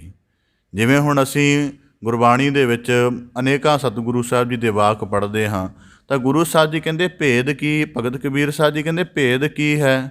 ਇਸ ਭੇਦ ਨੂੰ ਸਮਝਣ ਦੇ ਲਈ ਕਹਿੰਦੇ ਵਿਚਾਰ ਦਾ ਆਸਰਾ ਲੈਣਾ ਪੈਂਦਾ ਹੈ, ਵਿਚਾਰਵਾਨ ਹੋਣਾ ਪੈਂਦਾ ਹੈ। ਇਸ ਕਰਕੇ ਭਗਤ ਕਬੀਰ ਸਾਹਿਬ ਜੀ ਆਖਦੇ ਹਨ ਰਾਮ ਕਹਿਨ ਮੈਂ ਭੇਦ ਹੈ। ਹੁਣ ਇਸ ਸੰਬੰਧ ਵਿੱਚ ਇਹ ਨੁਕਤਾ ਇਵੇਂ ਸਪਸ਼ਟ ਹੁੰਦਾ ਹੈ, ਇੱਕ ਇਨਸਾਨ ਅਕਾਲ ਪੁਰਖ ਦੀ ਸੱਤਾ ਨੂੰ ਜਾਣਦਾ ਹੈ ਪਰ ਬੁੱਝਦਾ ਨਹੀਂ, ਅਤੇ ਨਾ ਹੀ ਆਪਣੇ ਨਿੱਜ ਅਭਿਆਸ ਦੇ ਨਾਲ ਉਹਦੀ ਹਸਤੀ ਦੇ, ਉਹਦੇ ਹਾਜ਼ਰਾ ਹਜ਼ੂਰ ਹੋਣ ਦੇ ਭਾਵ ਨੂੰ ਨੇੜਿਓਂ ਮਹਿਸੂਸ ਕਰਦਾ, ਕੇਵਲ ਕਹਿੰਦਾ ਹੈ। ਦੁਨੀਆ ਦਾ ਨਾਸਤਿਕ ਬੰਦਾ ਵੀ ਰੱਬ ਦਾ ਨਾਂ ਲੈਂਦਾ ਹੈ, ਉਹ ਵੀ ਕਿਤੇ ਨਾ ਕਿਤੇ ਭੁੱਲ ਭੁਲੇਖੇ ਰਾਮ, ਰੱਬ, ਅਕਾਲ ਪੁਰਖ, ਅੱਲਾ, ਭਗਵਾਨ, ਕੋਈ ਨਾ ਕੋਈ ਸ਼ਬਦ ਉਹ ਵੀ ਕਹਿ ਦਿੰਦਾ ਹੈ। ਭਗਤ ਕਬੀਰ ਸਾਹਿਬ ਜੀ ਕਹਿੰਦੇ ਇਹੀ ਇੱਕ ਵਿਚਾਰ ਦਾ ਨੁਕਤਾ ਹੈ ਕਿ ਦੁਨੀਆ ਦੇ ਸਗਲ ਮਨੁੱਖ ਰਾਮ ਰਾਮ ਕਹਿ ਰਹੇ ਹਨ, ਪਰ ਉਹਨੂੰ ਵਿਚਾਰਵਾਨ ਹੋ ਕੇ ਕੋਈ ਨਹੀਂ ਬੁੱਝ ਰਿਹਾ। ਹੁਣ ਵਿਚਾਰ ਕਿਵੇਂ ਪੈਦਾ ਹੋਏਗੀ ਕਿ ਰਾਮ ਨੂੰ ਕਿਵੇਂ ਬੁੱਝਿਆ ਜਾਏ? ਇਹ ਵਿਚਾਰ ਇਸ ਤਰ੍ਹਾਂ ਪੈਦਾ ਹੋਏਗੀ ਕਿ ਸਭ ਤੋਂ ਪਹਿਲਾਂ ਜੇ ਅਸੀਂ ਆਪਣੇ ਦੇਹਾ ਸਰੂਪ ਨੂੰ ਵਾਚੀਏ ਤਾਂ ਕਿਹਾ ਜਾਂਦਾ ਹੈ ਕਿ ਪੰਜਾਂ ਤੱਤਾਂ ਤੋਂ ਇਹ ਦੇਹ ਬਣੀ ਹੈ। ਜਿਹੜਾ ਪੰਜਵਾਂ ਤੱਤ ਹੈ ਆਕਾਸ਼ ਤੱਤ, ਉਹਨੂੰ ਆਤਮ ਕਿਹਾ ਜਾਂਦਾ ਹੈ। ਹੁਣ ਇਹ ਆਤਮ ਆਮ ਵਾਂਗ ਤਾਂ ਸਾਨੂੰ ਕਿਤੇ ਮਿਲਦੀ ਨਹੀਂ। ਸਾਨੂੰ ਮਿੱਟੀ ਮਿਲ ਜਾਂਦੀ ਹੈ, ਪਾਣੀ ਮਿਲ ਜਾਂਦਾ, ਹਵਾ ਮਿਲ ਜਾਂਦੀ ਹੈ, ਅਗਨ ਮਿਲ ਜਾਂਦੀ ਹੈ। ਇਹਨਾਂ ਪੰਜਾਂ ਤੱਤਾਂ ਦੇ ਸੁਭਾਅ ਨਾਲ ਦੇਹ ਬਣੀ ਹੈ, ਪਰ ਜਿਹੜਾ ਪੰਜਵਾਂ ਤੱਤ ਹੈ ਆਤਮ ਸਰੂਪ, ਉਹ ਤਾਂ ਕਿਤੇ ਮਿਲਦਾ ਨਹੀਂ। ਉਹਨੂੰ ਕਿਸੇ ਰੂਪ ਦੇ ਨਾਲ ਨਹੀਂ ਸਮਝ ਸਕਦੇ, ਕਿਸੇ ਵਾਕ ਦੇ ਨਾਲ ਨਹੀਂ ਸਮਝ ਸਕਦੇ। ਜਦੋਂ ਫਿਰ ਸਮਝ ਨਹੀਂ ਸਕਦੇ ਤਾਂ ਫਿਰ ਕਿਵੇਂ ਮੰਨਿਆ ਜਾਵੇ ਕਿ ਕੋਈ ਅਟੱਲ ਹਸਤੀ ਹੈ, ਕੋਈ ਉਹ ਸਾਡੇ ਅੰਦਰ ਰਮ ਰਹੀ ਹੈ? ਤਾਂ ਫਿਰ ਹੁਣ ਇੱਥੇ ਜਦੋਂ ਭਗਤ ਕਬੀਰ ਸਾਹਿਬ ਜੀ ਨੇ ਕਿਹਾ ਤਾਂ ਮੈਂ ਏਕ ਵਿਚਾਰ, ਤਾਂ ਵਿਚਾਰ ਦਾ ਭਾਵ ਇਹ ਹੈ ਕਿ ਉਹ ਅਕਾਲ ਪੁਰਖ ਦੀ ਆਤਮ ਸਰੂਪ ਸ਼ਕਤੀ ਤੇਰੇ ਅੰਦਰ ਕਿਵੇਂ ਰਮ ਰਹੀ ਹੈ, ਪਹਿਲਾਂ ਇਸ ਗੱਲ ਦੀ ਵਿਚਾਰ ਦੇ ਵਿੱਚ ਜੁੜ। ਅਤੇ ਵਿਚਾਰ ਦੇ ਲਈ ਤੈਨੂੰ ਬੁੱਝਣਾ ਪਏਗਾ ਕਿ ਇਹ ਨੇਤਰ, ਜਿਵੇਂ ਉਦਾਹਰਨ ਦੇ ਤੌਰ 'ਤੇ ਨੇਤਰ ਹਨ, ਇਹ ਨੇਤਰਾਂ ਦੀ ਐਸੀ ਕਿਹੜੀ ਸ਼ਕਤ ਇਹਨਾਂ ਦੇ ਅੰਦਰ ਵਿਆਪਕ ਹੈ ਕਿ ਇਹ ਬੋਧ ਪੈਦਾ ਕਰਦੀ ਹੈ। ਦੇਖਦੇ ਸਾਰ ਹੀ ਸਾਨੂੰ ਅਗਲੇ ਦਾ ਬੋਧ ਹੋ ਜਾਂਦਾ ਹੈ, ਜਾਂ ਇਹਦੇ ਅੰਦਰ ਐਸਾ ਕਿਹੜਾ ਪ੍ਰਕਾਸ਼ ਹੈ ਜਿਹੜਾ ਸਾਨੂੰ ਹਨੇਰੇ ਵਿੱਚ ਵੀ ਦੇਖਣ ਦੇ ਯੋਗ ਬਣਾ ਦਿੰਦਾ ਹੈ, ਜਾਂ ਇਹਦੇ ਵਿੱਚ ਉਹ ਸਾਰਾ ਨੂਰ ਕਿੱਥੋਂ ਉਤਪੰਨ ਹੋ ਰਿਹਾ ਜਿਹੜਾ ਇਸ ਅੱਖ ਨੂੰ ਪ੍ਰਕਾਸ਼ਮਾਨ ਬਣਾ ਰਿਹਾ ਹੈ। ਇਸ ਗੱਲ ਨੂੰ ਵਿਚਾਰਨਾ ਫਿਰ ਸਮਝ ਆਏਗਾ ਕਿ ਅਸੀਂ ਰਾਮਾ ਸਰੂਪ ਹਾਂ। ਰਾਮਾ ਸਰੂਪ ਦਾ ਭਾਵ ਕਿ ਸਾਡੇ ਅੰਦਰ ਉਹ ਪਰਮ ਸ਼ਕਤ ਰਮ ਰਹੀ ਹੈ, ਉਹਦੇ ਰਮਣ ਦਾ ਪ੍ਰਭਾਵ ਜਾਣਿਆ ਜਾ ਸਕਦਾ, ਪਰ ਉਹ ਕਿਸ ਤਰ੍ਹਾਂ ਰਮ ਰਹੀ ਹੈ ਇਹ ਰਮਜ ਬੜੀ ਸੂਖਮ ਹੈ। ਇਸ ਕਰਕੇ ਭਗਤ ਕਬੀਰ ਸਾਹਿਬ ਜੀ ਕਹਿੰਦੇ ਤਾਂ ਮਹਿ ਏਕ ਵਿਚਾਰ। ਸਭ ਕਹਿੰਦੇ ਨੇ ਬੁੱਝਦੇ ਨਹੀਂ ਹਨ, ਜਾਣਦੇ ਨਹੀਂ ਹਨ। ਇਸ ਕਰਕੇ ਅੱਜ ਤੱਕ ਜਿੰਨੇ ਵੀ ਮਾਲਕ ਦੇ ਨਾਮ ਲਏ ਜਾਂਦੇ ਨੇ ਬੇਪ੍ਰਤੀਤਗੀ ਵਿੱਚ ਲਏ ਜਾਂਦੇ ਨੇ। ਕੋਈ ਵੀ ਸ਼ਬਦ ਕਿਸੇ ਵੀ ਨੁਕਤੇ ਤੋਂ ਕਹਿਣਾ ਹੋਵੇ ਨਾ ਤਾਂ ਉਹ ਬੜਾ ਅਰਥਪੂਰਨ ਹੁੰਦਾ ਹੈ। ਹੁਣ ਜੇ ਅਸੀਂ ਰਾਮ ਸ਼ਬਦ ਦਾ ਹੀ ਅਭਿਆਸ ਕਰ ਲਈ, ਜਿਵੇਂ ਅਸੀਂ ਇੱਕ ਆਮ ਸ਼ਬਦ ਵਰਤਦੇ ਹਾਂ ਜੀ, ਰਾਮ ਰਾਮ ਸਤ ਹੈ, ਇੱਕ ਸ਼ਬਦ ਵਾਕ ਕਿਹਾ ਜਾਂਦਾ। ਹੁਣ ਇਸ ਸ਼ਬਦ ਨੂੰ ਦੀਰਘਤਾ ਦੇ ਨਾਲ ਵਾਚੋ। ਜਦੋਂ ਸਤ ਕਹਿ ਦਿੱਤਾ ਤੇ ਰਾਮ ਰਾਮ ਕਹਿ ਦਿੱਤਾ, ਇਹਦੇ ਵਿੱਚ ਬੜਾ ਡੀਪ ਗਿਆਨ ਹੈ ਕਿ ਇੱਕ ਰਾਮ ਸਿਰਜਣਹਾਰ ਅਕਾਲ ਪੁਰਖ, ਉਹਦੀ ਰਚਨਾ ਰਚੀ ਹੋਈ ਮਨੁੱਖ ਦੀ ਦੇਹ ਭਾਵੇਂ ਨਾਸ਼ਵਾਨ ਹੈ, ਪਰ ਜਿਹੜਾ ਅਕਾਲ ਪੁਰਖ ਨੇ ਆਪਣੀ ਜੋਤ ਸਰੂਪ ਇਹਦੇ ਅੰਦਰ ਪਾ ਕੇ ਜੀਵਨ ਬਣਾਇਆ ਹੈ ਉਹ ਸਦੀਵੀ ਹੈ, ਉਹ ਖਤਮ ਹੋਣ ਵਾਲੀ ਨਹੀਂ ਹੈ। ਇਸ ਕਰਕੇ ਭਗਤ ਕਬੀਰ ਸਾਹਿਬ ਜੀ ਕਹਿੰਦੇ ਰਾਮ ਕਹਿਨ ਮੈਂ ਭੇਦ ਹੈ। ਹੁਣ ਜਦੋਂ ਭਗਤ ਕਬੀਰ ਸਾਹਿਬ ਜੀ ਰਾਮ ਕਹਿ ਰਹੇ ਨੇ ਤੇ ਇਹਦੇ ਅਰਥ ਹਨ, ਉਹ ਸਾਨੂੰ ਸੁਚੇਤ ਕਰ ਰਹੇ ਨੇ ਕਿ ਅਸੀਂ ਕਿਸੇ ਅਰਥ ਸੀਮਾ ਦੇ ਵਿੱਚ ਨਾ ਪੈ ਕੇ ਮਾਲਕ ਦਾ ਜਿਹੜਾ ਵਿਆਪਕ ਸਰੂਪ ਹੈ ਰਾਮ ਦਾ ਭਾਵ ਜਿਹੜਾ ਰਮਿਆ ਹੈ, ਹਰ ਕਣ ਵਿੱਚ ਉਹਦੀ ਸੱਤਾ ਹੈ, ਉਹਦਾ ਨੂਰ ਹੈ। ਇਸ ਗੱਲ ਨੂੰ ਭਗਤ ਕਬੀਰ ਸਾਹਿਬ ਜੀ ਕਹਿੰਦੇ ਭੇਦ ਰੂਪ ਇਸ ਰਮਜ ਨੂੰ ਬਹੁਤ ਘੱਟ ਜਾਣਦੇ ਹਨ। ਇਸ ਕਰਕੇ ਤਾਂ ਮਹਿ ਏਕ ਵਿਚਾਰ, ਇਸ ਕਰਕੇ ਵਿਚਾਰ ਜ਼ਿਆਦਾ ਹੋਣੀ ਜ਼ਰੂਰੀ ਹੈ ਤਾਂ ਕਿ ਸਾਨੂੰ ਚੀਜ਼ ਦਾ ਸਮੁੱਚਾ ਰੂਪ ਸਮਝ ਆ ਸਕੇ। ਜਿਵੇਂ ਅਸੀਂ ਅਕਾਲ ਪੁਰਖ ਦੀ ਹੋਂਦ ਨੂੰ ਗੁਰਦੁਆਰ ਦੇ ਵਿੱਚ ਹੀ ਮੰਨਦੇ ਹਾਂ, ਇੱਥੇ ਉਤਰਾਂ ਦਾ ਅਦਬ, ਉਵੇਂ ਦਾ ਸਤਿਕਾਰ, ਉਵੇਂ ਦਾ ਭੈ ਰੱਖਦੇ ਹਾਂ। ਇਸ ਸਗਲ ਸ੍ਰਿਸ਼ਟ ਵਿੱਚ ਮਾਲਕ ਦਾ ਨਿਜ਼ਾਮ, ਉਹਦੀ ਆਤਮ ਸੱਤਾ ਕਿਵੇਂ ਵਿਚਰ ਰਹੀ ਹੈ, ਇਸ ਗੱਲ ਦਾ ਭਾਵ ਸਾਡੇ ਮਨ 'ਚ ਥੋੜ੍ਹਾ ਘੱਟ ਹੁੰਦਾ ਹੈ। ਇਸ ਕਰਕੇ ਭਗਤ ਕਬੀਰ ਸਾਹਿਬ ਜੀ ਕਹਿੰਦੇ ਵਿਚਾਰ। ਹੁਣ ਵਿਚਾਰ ਦੇ ਨੁਕਤੇ ਤੋਂ ਇੱਕ ਹੋਰ ਆਪ ਦੇ ਸਨਮੁਖ ਪੱਖ ਰੱਖਦੇ ਹਾਂ ਕਿ ਵਿਚਾਰਵਾਨ ਹੋਣ ਦੇ ਲਈ, ਰਾਮ ਸਰੂਪ ਨੂੰ ਬੁੱਝਣ ਦੇ ਲਈ ਮਨੁੱਖ ਨੂੰ ਅੰਤਰੀਵ ਦੇ ਵੱਲ ਅਤੇ ਅੰਤਰੀਵ ਦੇ ਵਿੱਚੋਂ ਝਾਕ ਕੇ ਫਿਰ ਬਾਹਰ ਦੇਖਣਾ ਪੈਂਦਾ ਹੈ। ਇਸ ਕਰਕੇ ਬਾਣੀ 'ਚ ਐਸੇ ਵੀ ਵਾਕ ਆਉਂਦੇ ਹਨ, ਰਾਮ ਰਾਮ ਕਰਤਾ ਸਭ ਜਗ ਫਿਰੈ, ਰਾਮ ਨਾ ਪਾਇਆ ਜਾਏ। ਫਿਰ ਇਹ ਵੀ ਵਾਕ ਆਉਂਦੇ ਹਨ, ਰਾਮ ਰਾਮ ਬੋਲ ਬੋਲ ਖੋਜ ਤੇ ਬੜ ਭਾਗੀ। ਇਹ ਵੀ ਵਾਕ ਆਉਂਦੇ ਹਨ ਬਾਣੀ ਵਿੱਚ। ਗੁਰਬਾਣੀ 'ਚ ਐਸੇ ਵਾਕ ਆਉਂਦੇ, ਰਾਮ ਰਾਮ ਸਭ ਕੋ ਕਹੈ ਰਾਮ ਨਾ ਹੋਏ। ਹੁਣ ਭਗਤ ਕਬੀਰ ਸਾਹਿਬ ਜੀ ਕਹਿੰਦੇ ਏਕ ਵਿਚਾਰ। ਹੁਣ ਏਕ ਵਿਚਾਰ ਦਾ ਭਾਵ ਕੀ ਹੈ ਕਿ ਇਸ ਨੂੰ ਇੱਕੋ ਜਾਣ। ਜਦੋਂ ਅਸੀਂ ਸ੍ਰਿਸ਼ਟੀ ਨੂੰ ਦੇਖਦੇ ਹਾਂ, ਅਸੀਂ ਕਹਿੰਦੇ ਹਾਂ ਸਿਰਜਣਹਾਰ ਇੱਕ ਹੈ। ਸਾਡੇ ਸਾਰੇ ਮਨੁੱਖਾਂ ਨੂੰ ਘੜਨ ਵਾਲੀ ਪਰਮ ਜੋ ਸੱਤਾ ਇੱਕ ਹੈ, ਪਰ ਉਹਦੇ ਤੋਂ ਜਿੰਨੇ ਆਕਾਰ ਬਣ ਰਹੇ ਨੇ, ਆਕਾਰਾਂ ਦੇ ਰੂਪ ਰੰਗ ਸਭ ਕੁਝ ਭਿੰਨ ਹੈ। ਅਤੇ ਫਿਰ ਮਨੁੱਖ ਕਹੇਗਾ ਜੀ ਏਕੋ ਤੋਂ ਜਿਹੜੀ ਉਤਪਤੀ ਹੋ ਰਹੀ ਹੈ ਉਹ ਇੱਕੋ ਵਰਗੀ ਹੋਣੀ ਚਾਹੀਦੀ ਹੈ, ਭਿੰਨਤਾ ਵਰਗੀ ਕਿਉਂ ਹੈ? ਤਾਂ ਫਿਰ ਮਨੁੱਖ ਨੂੰ ਕਹਿਣਾ ਪਏਗਾ ਕਿ ਜਦੋਂ ਮਾਲਕ ਦੇ ਦੋ ਸਰੂਪਾਂ ਦੀ ਅਸੀਂ ਵਿਚਾਰ ਕਰਦੇ ਹਾਂ ਨਾ, ਸਰਗੁਣ ਅਤੇ ਨਿਰਗੁਣ, ਜਿਹੜਾ ਨਿਰਗੁਣ ਸਰੂਪ ਇੱਕੋ ਜਿਹਾ ਹੈ, ਜਦੋਂ ਉਹ ਸਰਗੁਣਤਾ ਦੇ ਵਿੱਚ ਪਲਟਦਾ ਹੈ ਅਤੇ ਆਪਣੇ ਰੂਪ ਬਣਾ ਲੈਂਦਾ ਵੱਖੋ ਵੱਖਰੇ। ਜਿਵੇਂ ਇਹਨੂੰ ਕਹਿਣਾ ਹੋਵੇ, ਹੁਣ ਸਾਡੇ ਸਾਰੇ ਮਨੁੱਖਾਂ ਦੇ ਰੰਗ ਰੂਪ ਸਰੀਰਕ ਆਕਾਰ ਵੱਖਰੇ ਨੇ, ਪਰ ਸਾਡੀ ਆਤਮ ਜੋਤ ਤਾਂ ਸਾਰਿਆਂ ਦੀ ਇੱਕੋ ਜਿਹੀ ਹੈ, ਜਿਹਦੇ ਵਿੱਚ ਅਸੀਂ ਇੱਕੋ ਹੋਣਾ ਹੈ। ਉਂਝ ਸਾਨੂੰ ਇੱਕੋ ਕਰਨ ਵਾਲਾ ਕਿਹੜਾ ਤੱਤ ਹੈ? ਕੋਈ ਵੀ ਤੱਤ ਨਹੀਂ ਹੈ। ਸੁਭਾਅ, ਵਿਚਾਰ, ਰੂਪ, ਰੰਗ, ਸ਼ਕਲ, ਸਰੀਰਕ ਆਕਾਰ ਕੁਝ ਵੀ ਬੰਦੇ ਦਾ ਦੂਜੇ ਨਾਲ ਰਲਦਾ ਹੀ ਨਹੀਂ। ਅਤੇ ਫਿਰ ਸਾਨੂੰ ਇੱਕੋ ਕਰਨ ਵਾਲੀ, ਜਿਹਦੇ ਵਿੱਚ ਕਹਿੰਦਾ ਸਭਨਾ ਜੀਆਂ ਕਾ ਇੱਕ ਦਾਤਾ, ਉਹ ਇੱਕ ਦਾਤਾ ਵਾਲਾ ਕਿਹੜਾ ਭਾਵ ਹੈ? ਉਹ ਹੈ ਕਿ ਸਾਡਾ ਆਤਮ ਸਰੂਪ ਇੱਕੋ ਜਿਹਾ ਸਾਰਿਆਂ ਦਾ, ਬਾਹਰੀ ਰੂਪ ਰੰਗ ਜਿਵੇਂ ਮਰਜ਼ੀ ਵੱਖਰਾ ਹੋਵੇ। ਇਸ ਕਰਕੇ ਭਗਤ ਕਬੀਰ ਸਾਹਿਬ ਜੀ ਕਹਿੰਦੇ ਏਕ ਵਿਚਾਰ ਦਾ ਅਰਥ ਹੈ ਕਿ ਜਦੋਂ ਨਿਰਗੁਣ ਸਰੂਪ, ਜਿਵੇਂ ਬਾਣੀ ਵਿੱਚ ਭਗਤ ਰਵਿਦਾਸ ਜੀ ਦੇ ਵਾਕ ਆਉਂਦੇ ਹਨ ਕਿ ਸੋਨਾ ਇੱਕ ਹੈ, ਉਹਦੇ ਤੋਂ ਕਈ ਤਰ੍ਹਾਂ ਦੇ ਗਹਿਣੇ ਬਣਾ ਦਿੱਤੇ ਗਏ ਹਨ ਅਤੇ ਗਹਿਣਿਆਂ ਦੇ ਵੱਖੋ ਵੱਖਰੇ ਨਾਮ ਦਿੱਤੇ ਗਏ ਹਨ। ਜਿਵੇਂ ਮਾਟੀ ਏਕ ਹੈ, ਕਈ ਰੂਪਾਂ ਕਰਕੇ ਉਹਦੇ ਆਕਾਰ ਬਣਾ ਦਿੱਤੇ ਹਨ, ਉਹਨਾਂ ਦੇ ਆਕਾਰਾਂ ਦੇ ਵੱਖੋ ਵੱਖਰੇ ਨਾਮ ਰੱਖ ਦਿੱਤੇ ਹਨ। ਪਰ ਜਿਹੜਾ ਬੰਦਾ ਜਿਹੜਾ ਭੇਦ ਨੂੰ ਬੁੱਝ ਲਏਗਾ, ਉਹ ਕਹੇਗਾ ਉਹ ਬਾਕੀ ਨਾਵਾਂ ਦਾ ਵੀ ਜ਼ਿਕਰ ਕਰੇਗਾ, ਭਾਂਡਿਆਂ ਸਾਰਿਆਂ ਦਾ, ਪਰ ਉਹ ਕਹੇਗਾ ਅਸਲ ਇਹਦਾ ਮਿੱਟੀ ਹੈ, ਅਸਲ ਤੱਤ ਮਿੱਟੀ ਹੈ। ਜਿਹੜਾ ਹੋਰ ਦੀਰਘਵਾਨ ਉਹ ਗਹਿਣਿਆਂ ਦੇ ਨਾਮ ਸਾਰੇ ਲਏਗਾ, ਪਰ ਕਹੇਗਾ ਮੂਲ ਇਹਦਾ ਸੋਨਾ ਹੈ। ਇਸੇ ਤਰ੍ਹਾਂ ਭਗਤ ਕਬੀਰ ਸਾਹਿਬ ਜੀ ਕਹਿੰਦੇ ਜਗਤ ਦੇ ਸਾਰੀ ਰਚਨਾ ਨੂੰ ਮਨੁੱਖ ਵਾਚਦੇ ਨੇ, ਦੇਖਦੇ ਨੇ, ਉਹਦੇ ਸੰਬੰਧ 'ਚ ਰਾਮ ਰਾਮ ਵੀ ਕਹਿ ਦਿੰਦੇ ਨੇ ਕਿ ਸਭ ਕੁਝ ਰਾਮ ਰਾਮ ਹੈ, ਪਰ ਉਹਦੀ ਵਿਚਾਰ ਦੇ ਭਾਵ ਨਾਲ ਨਹੀਂ ਬੁੱਝਦੇ ਕਿ ਉਹ ਇੱਕੋ ਕਿਵੇਂ ਹੈ। ਹੁਣ ਅਸੀਂ ਕਦੀ ਇਸ ਗੱਲ ਦੀ ਵਿਚਾਰ ਕੀਤੀ ਨਹੀਂ ਹੋਏਗੀ ਕਿ ਜੀ ਇੱਕ ਦਾਤਾ ਕਿਵੇਂ ਹੋ ਸਕਦਾ ਹੈ, ਉਹ ਇੱਕ ਦਾਤਾ ਜਾਂ ਇੱਕੋ ਅਸੀਂ ਕਿਵੇਂ ਹੋ ਸਕਦੇ ਹਾਂ। ਅਸੀਂ ਤਾਂ ਵੰਡੇ ਹੋਏ ਹਾਂ ਬੜੇ ਥਾਵਾਂ ਤੋਂ, ਅਤੇ ਕਿਹੜੀ ਐਸੀ ਸਥਿਤੀ ਹੈ ਜਿਹਦੇ ਨਾਲ ਅਸੀਂ ਇੱਕ ਹੋ ਸਕਦੇ ਹਾਂ। ਉਹ ਆ ਸਾਡਾ ਆਤਮ ਸਰੂਪ, ਉਹ ਸਾਰਿਆਂ ਦਾ ਇੱਕੋ ਜਿਹਾ ਹੀ ਹੈ, ਕਿਉਂਕਿ ਉਹ ਸ਼ਕਤੀ ਰੂਪ ਹੈ। ਇਸ ਕਰਕੇ ਭਗਤ ਕਬੀਰ ਸਾਹਿਬ ਜੀ ਕਹਿੰਦੇ ਤਾਂ ਮਹਿ ਏਕ ਵਿਚਾਰ। ਹੁਣ ਏਕ ਵਿਚਾਰ ਨੂੰ ਦ੍ਰਿੜ ਕਰਨ ਦੇ ਲਈ 2-3 ਨੁਕਤੇ ਹਨ ਕਿ ਸਾਨੂੰ ਕਿਵੇਂ ਪਤਾ ਲੱਗੇ ਕਿ ਮਾਲਕ ਦਾ ਸਰੂਪ ਇੱਕ ਹੈ ਜਗਤ ਦੇ ਵਿੱਚ।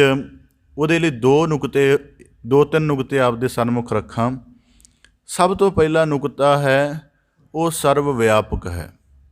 ਸਰਵ ਵਿਆਪਕ ਦਾ ਭਾਵ ਅਸੀਂ ਕਹਿੰਦੇ ਰਾਮ ਸ਼ਬਦ ਵੱਲ ਧਿਆਨ ਜ਼ਰੂਰ ਰੱਖਣਾ ਕਿ ਰਮਿਆ ਹੋਇਆ ਹੈ, ਇਹ ਅਰਥ ਜ਼ਿਆਦਾ ਧਿਆਨ ਰੱਖਣਾ। ਪਹਿਲਾ ਉਹਦਾ ਨੁਕਤਾ ਹੈ ਏਕ ਵਿਚਾਰ ਦੇ ਤਹਿਤ ਜਾਣਨ ਦਾ, ਕਿ ਇਸ ਗੱਲ ਨੂੰ ਅਸੀਂ ਸਮਝੀਏ ਕਿ ਉਹ ਰਮਿਆ ਹੋਇਆ ਹੈ ਅਤੇ ਉਹਦਾ ਰਮਣਾ ਇਕੱਲਾ ਮਨੁੱਖ ਦੇ ਵਿੱਚ ਨਹੀਂ ਹੈ, ਉਹਦਾ ਰਮਣਾ ਇੱਕ ਕੀੜੀ ਦੇ ਵਿੱਚ ਵੀ ਹੈ। ਅਤੇ ਉਸ ਕੀੜੀ ਦੇ ਵਿੱਚ ਰਮਣਾ ਉਹਦਾ ਕੀ ਹੈ ਕਿ ਕੀੜੀ ਦੇ ਜੀਵਨ ਦੀ ਭਾਵੇਂ ਜਿਹੜੀ ਆਕਾਰ ਹੈ ਬੜਾ ਛੋਟਾ ਹੈ, ਪਰ ਫਿਰ ਵੀ ਉਹ ਧਰਤੀ 'ਤੇ ਹੋਂਦ ਰੱਖਦਾ। ਦੇਖੋ ਉਹਦੇ ਅੰਦਰ ਕਿੰਨਾ ਸੂਖਮ ਹੋਏਗਾ। ਹੁਣ ਮਨੁੱਖ ਦਾ ਆਕਾਰ ਤਾਂ 5-7 ਫੁੱਟ ਹੁੰਦਾ ਹੈ, ਇਹ 'ਚ ਤਾਂ ਕਲਪਨਾ ਕਰ ਸਕਦੇ ਹਾਂ ਕਿ ਕੋਈ ਰੱਬੀ ਜੋਤ ਹੋਏਗੀ। ਜਿਹੜਾ ਕੀੜੀ ਵਰਗਾ ਅਲਪ ਜੀਵ ਹੈ, ਜਿਹੜਾ ਛੇਤੀ ਕਿਤਿਆਂ ਨਜ਼ਰ ਦੀ ਸੀਮਾ ਵਿੱਚ ਵੀ ਨਹੀਂ ਆਉਂਦਾ, ਪਕੜ 'ਚ ਵੀ ਨਹੀਂ ਆਉਂਦਾ, ਉਹਦੇ ਅੰਦਰ ਵੀ ਉਹਦੀ ਸੱਤਾ ਵਿਚਰੀ ਅਤੇ ਉਹ ਵੀ ਧਰਤੀ 'ਤੇ ਚੱਲ ਰਿਹਾ ਹੈ। ਅਤੇ ਉਹਦੀ ਸੱਤਾ ਦਾ ਇੱਕ ਵਿਰਾਟ ਰੂਪ ਮਾਲਕ ਨੇ ਕੀ ਬਣਾਇਆ ਕਿ ਕੀੜੀ ਇੱਕ ਹਸਤੀ ਦਾ ਨਾਸ਼ ਕਰ ਸਕਦੀ ਹੈ। ਇਸ ਗੱਲ ਨੂੰ ਬੁੱਝਣਾ ਕਿ ਉਹ ਸਰਵ ਵਿਆਪਕ ਹੈ, ਇਹਨੂੰ ਇੱਕ ਵਿਚਾਰ ਕਿਹਾ ਭਗਤ ਕਬੀਰ ਸਾਹਿਬ ਜੀ ਨੇ। ਕਿ ਕਹਿੰਦੇ ਸਾਰੇ ਹੀ ਨੇ, ਕਹੀ ਜਾਂਦੇ ਨੇ, ਪਰ ਉਹ ਵਿਚਾਰ ਨਹੀਂ ਕਰਦਾ ਕਿ ਇਸ ਜੀਵ ਦੇ ਵਿੱਚ ਵੀ ਉਹਦੀ ਸੱਤਾ ਹੈ। ਇਸ ਕਰਕੇ ਗੁਰਬਾਣੀ 'ਚ ਐਸੇ ਵਾਕ ਆਉਂਦੇ ਹਨ ਕਿ 42 ਲੱਖ ਜੀ ਜਲ ਮੈਂ ਹੋਤੇ ਬੀਠਲ ਪਹਿਲਾ ਕਾਏ ਕਰੋ। ਇੱਕ ਜਿਹੜਾ ਅਦ੍ਰਿਸ਼ ਜੀਵ ਹੈ, ਜਿਹੜਾ ਪਿਛਲੇ ਸਮੇਂ 'ਚ ਅਸੀਂ ਬੜਾ ਜ਼ਿਕਰ ਸੁਣਿਆ ਵਾਇਰਸ ਦੇ ਰੂਪ ਵਿੱਚ ਜੀਵਾਣੂ ਵਿਸ਼ਾਣੂ, ਉਹਦੇ ਅੰਦਰ ਵੀ ਇੱਕ ਸੱਤਾ ਹੈ, ਉਹ ਅਦ੍ਰਿਸ਼ ਹੈ, ਪਰ ਉਹਦਾ ਪ੍ਰਭਾਵ ਸਾਡੇ ਤੱਕ ਪਹੁੰਚ ਰਿਹਾ। ਇਸ ਕਰਕੇ ਭਗਤ ਕਬੀਰ ਸਾਹਿਬ ਜੀ ਬਖਸ਼ਿਸ਼ ਕਰਦੇ ਹਨ ਤਾਂ ਮਹਿ ਏਕ ਵਿਚਾਰ, ਦੇਖ ਕੇ ਸਾਰੇ ਜਗਤ ਨੂੰ ਵਿੱਚ ਉਹ ਰਮਿਆ ਹੋਇਆ। ਅਤੇ ਜੇ ਇਹ ਵਿੱਚੋਂ ਕੱਢ ਦਈਏ, ਰਮਣ ਰੂਪ ਕੱਢ ਦਈਏ ਉਹਦਾ, ਅਤੇ ਕਿਹੜੀ ਰਚਨਾ ਬਾਕੀ ਬਚੇ। ਧਰਤੀ ਦੀ ਕੋਈ ਵੀ ਰਚਨਾ ਬਾਕੀ ਨਹੀਂ ਬਚ ਸਕਦੀ। ਇਸ ਗੱਲ ਨੂੰ ਦੀਰਘਤਾ ਦੇ ਨਾਲ ਵਾਚਣਾ ਅਤੇ ਮਾਲਕ ਦੀ ਸਰਵ ਵਿਆਪਕਤਾ ਨੂੰ ਬੁੱਝਣਾ, ਇਹਦੇ ਸੰਬੰਧ ਵਿੱਚ ਭਗਤ ਕਬੀਰ ਸਾਹਿਬ ਜੀ ਕਹਿੰਦੇ ਨੇ ਰਾਮ ਕਹਿਣ ਦੇ ਸੰਬੰਧ ਵਿੱਚ ਇਹਦੀ ਵਿਚਾਰ ਕਰੋ।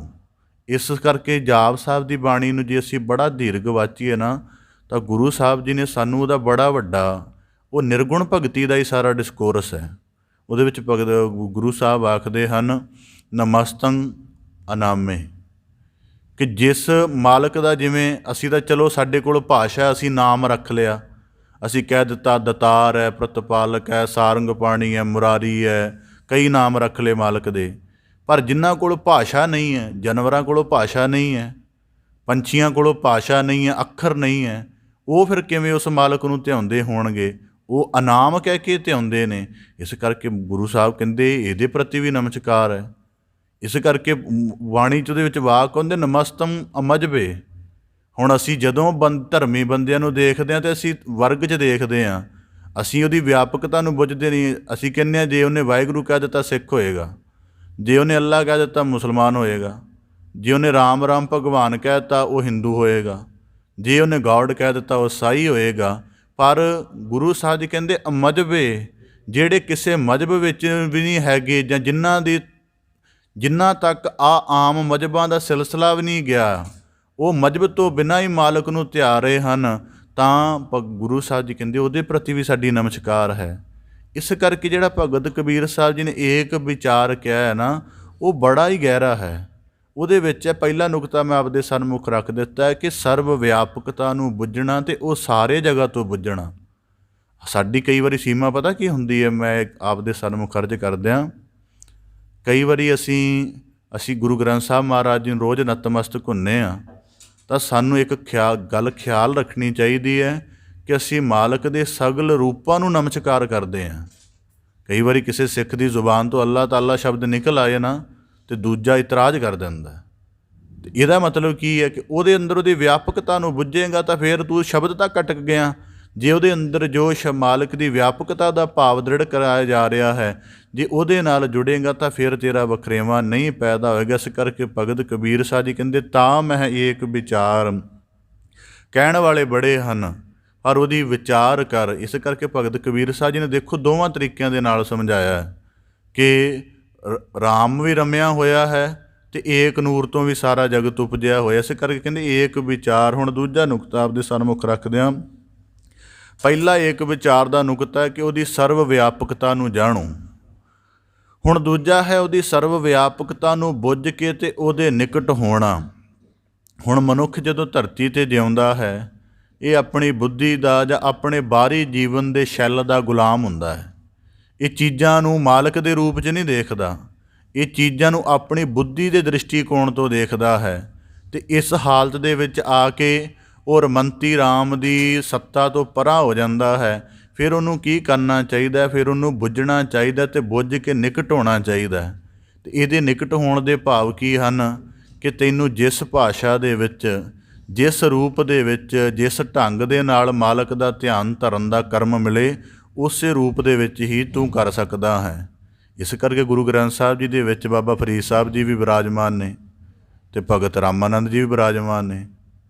ਉਹ ਸਾਂਝੀ ਬੰਦਗੀ ਹੈ। ਇਸ ਕਰਕੇ ਕਹਿੰਦੇ ਏਕ ਵਿਚਾਰ। ਜਿਨ੍ਹਾਂ ਨੇ ਇੱਕੋ ਜਾਣਿਆ, ਉਹਨਾਂ ਲਈ ਕੋਈ ਵੀ ਸ਼ਬਦ ਕਿਵੇਂ ਵੀ ਹੋਵੇ ਉਹ ਜਾਣ ਲੈਂਦੇ ਹਨ, ਕਿਉਂਕਿ ਉਹ ਵਿਚਾਰਵਾਨ, ਉਹਨਾਂ ਨੇ ਬੁੱਝ ਲਿਆ ਕਿ ਪਰਮ ਸੱਤਾ ਇੱਕ ਹੀ ਹੈ। ਇਹ ਤਾਂ ਮਨੁੱਖ ਨੇ ਜਿਹੜੇ ਨਾਮ ਬਣਾਏ ਹਨ, ਉਹਨਾਂ ਦੇ ਵਿੱਚ ਫਰਕ ਬਣਾ ਦਿੱਤਾ। ਇਸ ਕਰਕੇ ਭਗਤ ਕਬੀਰ ਸਾਹਿਬ ਜੀ ਕਹਿੰਦੇ ਏਕ ਵਿਚਾਰ ਦਾ ਦੂਜਾ ਨੁਕਤਾ ਹੈ ਕਿ ਸਰਵ ਵਿਆਪਕਤਾ ਨੂੰ ਜਾਣ ਕੇ ਮਾਲਕ ਦੇ ਇੱਕੋ ਸਰੂਪ ਨੂੰ ਬੁੱਝਣਾ, ਇਹ ਦੂਜਾ। ਤੀਜਾ ਨੁਕਤਾ ਹੈ ਕਿ ਅਨੇਕਤਾ ਦੇ ਵਿੱਚ ਏਕਤਾ ਦਾ ਰੈਲਮ ਜ਼ਰੂਰ ਰਹਿਣਾ। ਅੱਜ ਦੁਨੀਆ 'ਚ ਜਿੰਨੇ ਵਖਰੇਵੇਂ ਹਨ, ਉਹ ਤਾਂ ਕਰਕੇ ਹੈ ਕਿ ਜਿਹੜਾ ਧਰਮਾਂ ਦਾ ਵਨਨੈਸ ਦਾ ਪ੍ਰਿੰਸੀਪਲ ਹੈ, ਉਹਦੀ ਪ੍ਰੈਕਟਿਸ ਨਹੀਂ ਹੈਗੀ ਸਾਡੇ ਕੋਲ। ਸਾਡੇ ਕੋਲ ਲਿਬਾਸਾਂ ਦੇ ਫਰਕ ਬਣ ਜਾਂਦੇ ਨੇ, ਬੋਲੀ ਦੇ ਫਰਕ ਬਣ ਜਾਂਦੇ ਨੇ। ਜਿਹੜੀ ਮੂਲ ਸਰੋਤ ਹੈ, ਉਦਾਹਰਨ ਦੇ ਤੌਰ 'ਤੇ ਮਨੁੱਖ ਦੇ ਅੰਦਰ ਆਤਮਾ ਨਾ ਹੋਵੇ, ਉਹ ਕਿਹੜੀ ਭਾਸ਼ਾ ਬੋਲੇਗਾ? ਜਦੋਂ ਉਹਦੇ ਅੰਦਰ ਆਤਮਾ ਹੀ ਨਾ ਆਵੇ, ਉਹਦੀ ਦੇਖ ਕੀ ਹੋਏਗੀ? ਕੁਝ ਵੀ ਨਹੀਂ ਹੋਏਗੀ। ਜਦੋਂ ਬੋਲੇਗਾ ਉਦੋਂ ਹੀ ਪਤਾ ਲੱਗਿਆ ਕਿਹੜੀ ਭਾਸ਼ਾ ਕੀ ਅਰਥ ਬੋਲਦਾ ਹੈ। ਇਸ ਕਰਕੇ ਭਗਤ ਕਬੀਰ ਸਾਹਿਬ ਜੀ ਕਹਿੰਦੇ, ਤਾਂ ਮਹਿ ਏਕ ਵਿਚਾਰ। ਉਸ ਨੂੰ ਇੱਕੋ ਸਰੂਪ ਜਾਣ ਕੇ ਵਿਚਾਰ ਕਰ, ਫਿਰ ਸਮਝ ਕੀ ਆਏਗੀ? ਸੋਈ ਰਾਮ ਸਭੈ ਕਹੇ, ਸੋਈ ਕੌਤਕ ਹਾਰ। ਕਹਿੰਦੇ ਫਿਰ ਉਹਦੇ ਵਿੱਚੋਂ ਸਮਝ ਪੈਦਾ ਹੋਏਗੀ ਕਿ ਸੋਈ ਰਾਮ, ਕਿ ਬੜੇ ਸਾਰੇ ਉਸ ਰਾਮ ਨੂੰ ਕਹੀ ਜਾ ਰਹੇ ਹਨ, ਪਰ ਫਿਰ ਉਹਨੂੰ ਜਿਹੜੇ ਵਿਚਾਰਵਾਨ ਹਨ ਉਹ ਕਹਿਣਗੇ ਸੋਈ ਕੌਤਕ ਹਾਰ, ਕਿ ਉਹ ਇਹ ਨਹੀਂ ਕਹਿਣਗੇ ਕਿ ਜੰਮਣ ਵਾਲਾ ਕੋਈ, ਜਮਾਉਣ ਵਾਲਾ ਕੋਈ ਹੋਰ ਹੈ, ਮਾਰਨ ਵਾਲਾ ਕੋਈ ਹੋਰ ਹੈ। ਉਹ ਫਿਰ ਇਸ ਰਮਜ ਨੂੰ ਬੁੱਝ ਲੈਂਦੇ ਹਨ ਕਿ ਸਿਰਜਣਾ ਕਰਨ ਵਾਲਾ, ਨਾਸ਼ਣਾ ਕਰਨ ਵਾਲਾ ਇੱਕੋ ਹੀ ਹੈ। ਹੁਣ ਬੰਦਾ ਕਹੇਗਾ ਕਿ ਇਹ ਸਿਰਜਣਾ ਨਾਸ਼ਣਾ ਇੱਕੋ ਦਾ ਭਾਵ ਏਕ ਵਿਚਾਰ ਦੇ ਨੁਕਤੇ ਤੋਂ ਸਾਨੂੰ ਕਿਵੇਂ ਸਮਝ ਆਵੇ ਕਿ ਰਾਮ ਰੂਪ ਦੇ ਵਿੱਚ ਅਸੀਂ ਇੱਕੋ ਵਿਚਾਰ ਨਾਲ ਜੁੜਨਾ? ਸਾਨੂੰ ਕਿਵੇਂ ਸਮਝ ਆਵੇ ਵੀ ਉਹ ਮਾਰਨ ਵਾਲਾ, ਪਾਲਣ ਵਾਲਾ, ਸਾਜਣ ਵਾਲਾ ਇੱਕੋ ਹੀ ਹੈ? ਤਾਂ ਫਿਰ ਸਾਡੇ ਜੀਵਨ ਦੀ ਗਤ ਦੇਖਣੀ ਪਏਗੀ। ਸਾਡੇ ਜੀਵਨ ਦੀ ਗਤ ਕੀ ਹੈ ਕਿ ਇੱਕ ਸਵਾਸ ਦੇ ਨਾਲ ਅਸੀਂ ਵੱਧਦੇ ਹਾਂ, ਇੱਕ ਸਵਾਸ ਲੈਣ ਦੇ ਨਾਲ ਸਾਨੂੰ ਲੱਗਦਾ ਸਾਡਾ ਅਗਲਾ ਜੀਵਨ ਚੱਲ ਰਿਹਾ, ਪਰ ਉਸੇ ਸਵਾਸ ਨਾਲ ਸਾਡਾ ਜੀਵਨ ਘਟਦਾ ਹੈ। ਇਸੇ ਕਰਕੇ ਭਗਤ ਕਬੀਰ ਸਾਹਿਬ ਜੀ ਕਹਿੰਦੇ, ਰਮੰਤੀ ਰਾਮ ਦੇ ਭਾਵ ਨੂੰ ਬੁੱਝੋਗੇ ਤਾਂ ਸਮਝੇਗਾ ਕਿ ਜੀਵਨ ਵੱਧ ਰਿਹਾ, ਘਟ ਵੀ ਰਿਹਾ ਹੈ। ਪਰ ਜਿਹੜਾ ਨਾ ਘਟਣ ਵਾਲਾ, ਨਾ ਵਧਣ ਵਾਲਾ ਹੈ, ਉਦਾਹਰਨ ਦੇ ਤੌਰ 'ਤੇ ਬੰਦੇ ਦਾ ਸਰੀਰ ਹੀ ਬੁੱਢਾ ਹੁੰਦਾ। ਕਦੀ ਕਿਸੇ ਨੇ ਕਿਹਾ ਮੇਰੀ ਆਤਮਾ ਬੁੱਢੀ ਹੋ ਗਈ ਹੈ, ਜਾਂ ਕਿਸੇ ਨੇ ਕਿਹਾ ਮੇਰੇ ਚਿਹਰੇ 'ਤੇ ਝੁਰੜੀਆਂ ਪੈ ਗਈਆਂ। ਕਦੀ ਕਿਸੇ ਨੇ ਇੰਝ ਤਾਂ ਕਿਹਾ ਨਹੀਂ ਕਿ ਮੇਰੀ ਆਤਮਾ 'ਤੇ ਝੁਰੜੀਆਂ ਪੈ ਗਈਆਂ। ਇਸ ਕਰਕੇ ਦੇਹ ਦਾ ਜੀਵਨ ਜਿਹੜਾ ਹੈ, ਉਹਦੇ ਅੰਦਰ ਜਿਹੜਾ ਵਿਆਪਕ ਮਾਲਕ ਦਾ ਜੀਵਨ ਹੈ, ਉਹ ਘਟਦਾ ਵੱਧਦਾ ਨਹੀਂ। ਇਸ ਕਰਕੇ ਭਗਤ ਕਬੀਰ ਸਾਹਿਬ ਜੀ ਕਹਿੰਦੇ, ਸੋਈ ਰਾਮ ਸਭੈ ਕਹੇ। ਇਸ ਸੰਬੰਧ ਦੇ ਵਿੱਚ ਬੜੇ ਰਾਮ ਆਖ ਰਹੇ ਹਨ, ਪਰ ਜਿਹੜੇ ਜਾਣਨ ਵਾਲੇ ਹਨ ਉਹ ਬੁੱਝਦੇ ਹਨ ਸੋਈ ਕੌਤਕ ਹਾਰ। ਫਿਰ ਹੁਣ ਇਹਦੇ 'ਚ ਦੋ ਤਿੰਨ ਨੁਕਤੇ ਹੋਰ ਰੱਖਦੇ ਹਾਂ ਕਿ ਕੌਤਕ ਹਾਰ ਦੇ ਨੁਕਤੇ ਤੋਂ ਉਹਨੂੰ ਕਿਵੇਂ ਬੁੱਝਿਆ ਜਾ ਸਕਦਾ ਹੈ। ਇਹ ਕਿੱਡਾ ਕਮਾਲ ਦੇਖੋ ਕਿ ਆਮ ਕਰਕੇ ਜਿਹੜਾ ਹੈ ਸਿਰਜਣਹਾਰ ਜਦੋਂ ਰਚਨਾ ਕਰਦਾ ਹੈ ਉਦੋਂ ਉਹ ਆਪਣੇ ਬੜੇ ਸੂਖਮ ਰੂਪ ਤੋਂ ਕਰਦਾ ਹੈ। ਮਨੁੱਖ ਦਾ ਇੱਕ ਬੂੰਦ ਤੋਂ ਜੀਵਨ ਨਿਰਮਿਤ ਹੋ ਜਾਂਦਾ ਹੈ ਅਤੇ ਫਿਰ ਮਨੁੱਖ ਦੇ ਜੀਵਨ ਦੀ ਰਚਨਾ ਨੂੰ ਫਿਰ ਉਸੇ ਨੁਕਤੇ 'ਤੇ ਲਿਆ ਕੇ ਥੋੜ੍ਹੀ ਜਿਹੀ ਆਕਾਰ ਦੇ ਵਿੱਚ ਸਮੇਟ ਦਿੰਦਾ ਹੈ। ਭਗਤ ਕਬੀਰ ਸਾਹਿਬ ਜੀ ਕਹਿੰਦੇ ਰਮੰਤੀ ਸਰੂਪ ਦਾ ਦੇਖੋ ਕਿ ਇੱਕ ਆਤਮ ਨੇ ਸਰੀਰ ਦਾ ਚੋਲਾ ਪਹਿਨਿਆ ਅਤੇ ਉਸ ਚੋਲੇ ਨੂੰ ਉਹਨੇ ਇੱਕ ਬੂੰਦ ਤੋਂ ਸ਼ੁਰੂ ਕਰਕੇ ਫਿਰ ਇੱਕ ਛੋਟੇ ਜਿਹੇ ਆਕਾਰ ਵਿੱਚ ਲਿਮਟ ਕਰ ਦਿੱਤਾ। ਇਸ ਤੋਂ ਵੱਡਾ ਕੌਤਕ ਕੀ ਹੋ ਸਕਦਾ ਹੈ। ਇਸ ਕਰਕੇ ਭਗਤ ਕਬੀਰ ਸਾਹਿਬ ਜੀ ਕਹਿੰਦੇ ਪਹਿਲਾ ਨੁਕਤਾ ਕੌਤਕ ਹਾਰ ਹੋਣ ਦਾ। ਦੂਜਾ ਕੌਤਕ ਹਾਰ ਹੋਣ ਦਾ ਕੀ ਹੈ ਕਿ ਇੱਕਨਾਂ ਨੂੰ ਸੋਝੀ ਆ ਗਈ ਅਤੇ ਉਹਨਾਂ ਨੇ ਹਰ ਵੇਲੇ ਉਹਦੀ ਹਜ਼ੂਰੀ ਵਿੱਚ ਆਪਣੇ ਆਪ ਨੂੰ ਜਾਣਿਆ। ਮਤਲਬ ਜੇ ਉਹਨਾਂ ਨੇ ਮੁੱਖ ਤੋਂ ਜ਼ੁਬਾਨ ਤੋਂ ਰਾਮ ਨਹੀਂ ਵੀ ਕਿਹਾ ਅਤੇ ਉਹਨਾਂ ਸਮਝਿਆ ਅਸੀਂ ਉਹਦੀ ਹਜ਼ੂਰੀ ਵਿੱਚ ਹਾਂ। ਇੱਕ ਉਹਦੀ ਹਜ਼ੂਰੀ ਵਿੱਚ ਜਾ ਕੇ ਵੀ ਬੇਖਬਰ ਰਹੇ, ਕਿਉਂਕਿ ਉਹਨਾਂ ਨੂੰ ਪਤਾ ਹੀ ਨਹੀਂ ਲੱਗਿਆ ਕਿ ਜਿਸ ਸ਼ਕਤੀ ਨੂੰ ਅਸੀਂ ਆਰਾਧ ਰਹੇ ਹਾਂ, ਜਿਸ ਪਰਮ ਸੱਤਾ ਨੂੰ ਅਸੀਂ ਸਜਦਾ ਕਰ ਰਹੇ ਹਾਂ, ਉਹ ਸਾਡੇ ਅੰਦਰ ਵੀ ਰਮੀ ਹੋਈ ਹੈ। ਇਸ ਕਰਕੇ ਭਗਤ ਕਬੀਰ ਸਾਹਿਬ ਜੀ ਕਹਿੰਦੇ ਸੋਈ ਕੌਤਕ ਹਾਰ। ਕਿਆ ਕਮਾਲ ਦੀ ਰਮਜ ਹੈ ਕਿ ਉਹ ਦੋਵੇਂ ਪੱਖਾਂ ਦੇ ਵਿੱਚ ਆਪ ਹੈ। ਗੁਰਬਾਣੀ 'ਚ ਨਾ ਵਾਕ ਹੁੰਦੇ ਨੇ, ਜੋਗੀ ਅੰਦਰ ਜੋਗੀਆ ਤੂੰ ਭੋਗੀ ਅੰਦਰ ਭੋਗੀਆ, ਤੇਰਾ ਅੰਤ ਨਾ ਪਾਇਆ ਸੁਰਗ ਮਛ ਭਿਆਲ ਜੀਓ। ਕਿ ਜੇ ਹੁਣ ਦੇਖੇ, ਕੱਲ੍ਹ ਵੀ ਇਸ ਨੁਕਤੇ 'ਤੇ ਵਿਚਾਰ ਹੋਈ ਸੀ ਕਿ ਜਿਹੜਾ ਸਾਡਾ ਜੀਵਨ ਹੈ ਉਹ ਆਤਮ ਤਲ 'ਤੇ ਚੱਲਦਾ ਹੀ ਨਹੀਂ। ਸਾਡਾ ਜੀਵਨ ਚੱਲਦਾ ਮਨ ਦੇ ਤਲ 'ਤੇ ਜਾਂ ਥੋੜ੍ਹਾ ਬਹੁਤ ਬੁੱਧੀ ਦੇ ਤਲ 'ਤੇ ਅਤੇ ਬਾਕੀ ਸਰੀਰ ਦੇ ਤਲ 'ਤੇ। ਇਸ ਕਰਕੇ ਭਗਤ ਕਬੀਰ ਸਾਹਿਬ ਜੀ ਕਹਿੰਦੇ ਸੋਈ ਰਾਮ ਸਭੈ ਕਹੇ। ਇਸ ਰਾਮ ਦਾ ਸੰਬੰਧ ਕਹਿੰਦੇ ਇਸ ਕਰਕੇ ਜਿਸ ਰਾਮ ਬਾਰੇ ਸਾਰਾ ਜਗਤ ਕਹਿੰਦਾ ਹੈ ਉਹ ਕੋਈ ਹੋਰ ਨਹੀਂ, ਉਹ ਕੇਵਲ ਇੱਕੋ ਮਾਲਕ ਦੀ ਸੱਤਾ ਹੈ ਅਤੇ ਸਾਰੇ ਜਗਤ ਦੇ ਅੰਦਰ ਉਹੀ ਵਿਚਰ ਰਹੀ ਹੈ। ਕਬੀਰ ਰਾਮੈ ਰਾਮ ਕਹੋ ਕਹਿਬੇ ਮਾਹੇ ਵਿਵੇਕ। ਹੁਣ ਅਗਲੇ ਸਲੋਕ ਦੇ ਸੰਬੰਧ ਵਿੱਚ ਵੀ ਇਸੇ ਤਰ੍ਹਾਂ ਭਗਤ ਕਬੀਰ ਸਾਹਿਬ ਜੀ ਬਖਸ਼ਿਸ਼ ਕਰਦੇ ਹਨ। ਭਗਤ ਕਬੀਰ ਸਾਹਿਬ ਜੀ ਕਹਿੰਦੇ ਰਾਮ ਦਾ ਉਚਾਰਨ ਕੀਤਾ ਜਾਂਦਾ ਹੈ, ਰਾਮ ਰਾਮ ਸਗਲ ਕਰਦੇ ਹਨ, ਪਰ ਕਹਿਬੇ ਮਾਹੇ ਵਿਵੇਕ, ਕਹਿਣ ਦੇ ਵਿੱਚ ਅਕਲ ਹੋਣੀ ਚਾਹੀਦੀ ਹੈ। ਅਤੇ ਅਕਲ ਦੇ ਲਈ ਸ਼ਬਦ ਵਰਤਿਆ ਭਗਤ ਕਬੀਰ ਸਾਹਿਬ ਜੀ ਨੇ ਵਿਵੇਕ। ਵਿਵੇਕ ਦਾ ਅਰਥ ਹੁੰਦਾ ਹੈ ਬਿਬ ਦਾ ਭਾਵ ਅਨੇਕਤਾ, ਵਿਭਿੰਨਤਾ, ਬਹੁਲਤਾ। ਬਿਬ ਏਕ ਦਾ ਭਾਵ ਹੈ ਕਿ ਵਿਭਿੰਨਤਾ ਦੇ ਵਿੱਚੋਂ ਏਕਤਾ ਨੂੰ, ਇੱਕੋ ਨੂੰ ਬੁੱਝਣਾ। ਭਗਤ ਕਬੀਰ ਸਾਹਿਬ ਜੀ ਕਹਿੰਦੇ ਰਾਮੈ ਰਾਮ ਕਹੋ ਕਹਿਬੇ ਮਾਹੇ ਵਿਵੇਕ। ਇਸ ਕਹਿਣ ਦੇ ਵਿੱਚ ਮਨੁੱਖ ਦੀ ਵਿਵੇਕ ਰੂਪ ਅਕਲ ਕੰਮ ਕਰਨੀ ਚਾਹੀਦੀ ਹੈ। ਫਿਰ ਉਹ ਅਕਲ ਦਾ ਰੂਪ ਕੀ ਹੋਏਗਾ? ਏਕ ਅਨੇਕਹਿ ਮਿਲ ਗਿਆ। ਹੁਣ ਇਸ ਕਰਕੇ ਭਗਤ ਕਬੀਰ ਸਾਹਿਬ ਜੀ ਕਹਿੰਦੇ ਏਕ ਜਿਹਨੂੰ ਤੁਸੀਂ ਇੱਕ ਆਖਦੇ ਹੋ ਉਹ ਇੱਕ ਉਦੋਂ ਹੀ ਰਹਿੰਦਾ ਹੈ ਜਦੋਂ ਉਹਨੂੰ ਆਤਮ ਸਰੂਪ ਤੋਂ ਦੇਖੀ, ਉਂਝ ਤਾਂ ਉਹ ਅਨੇਕ ਹੋਇਆ ਪਿਆ ਹੈ।